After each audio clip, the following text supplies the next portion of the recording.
For a quick recap of the week, and we begin with the Trump White House, rated #1 place to work by Subpoena magazine.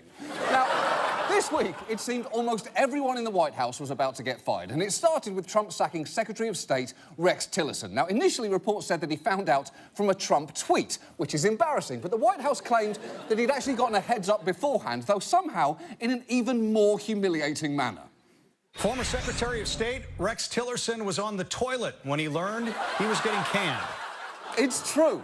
Apparently, Tillerson had a stomach bug and was sitting on the toilet when John Kelly informed him. And come on, Rex, deep down, when you took this job, you knew it would end like this.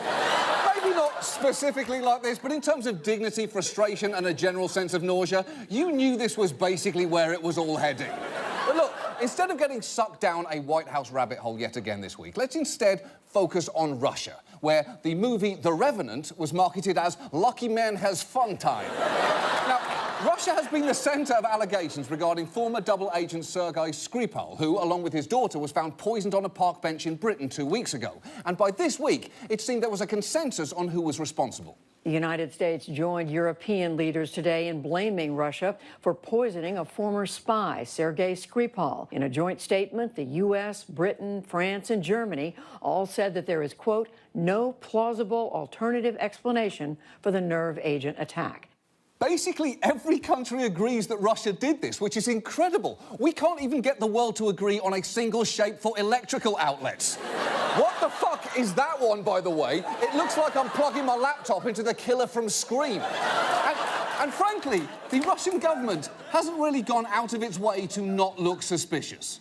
The Kremlin-controlled media have been making fun of Britain. If you're a professional traitor, he says, my advice, don't move to England.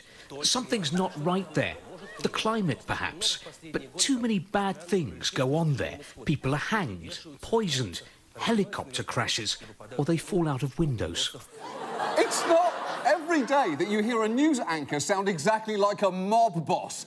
Breaking news, it would be a real shame if wise guy who thinks he can make fool of us has terrible thing happen to him. Maybe he fall out of poisoned window into helicopter blade, or maybe he keep his fucking mouth shut here. Here's Linda with the weather. Now, for his part, Putin was interviewed by Russian state TV, and in talking broadly about Russia's relations with other countries, he used one phrase that was a little jarring. Those who serve us with poison will eventually swallow it and poison themselves. Wow! Those who serve us poison will eventually poison themselves. Who would have thought that Putin's approach to his enemies would be exactly the same as the employee meal policy at Denny's? Oh, yeah, you told the customers the moon over my hammy sandwich was delicious. You prove it, you eat it in front of everyone right now. Now, interestingly, in the middle of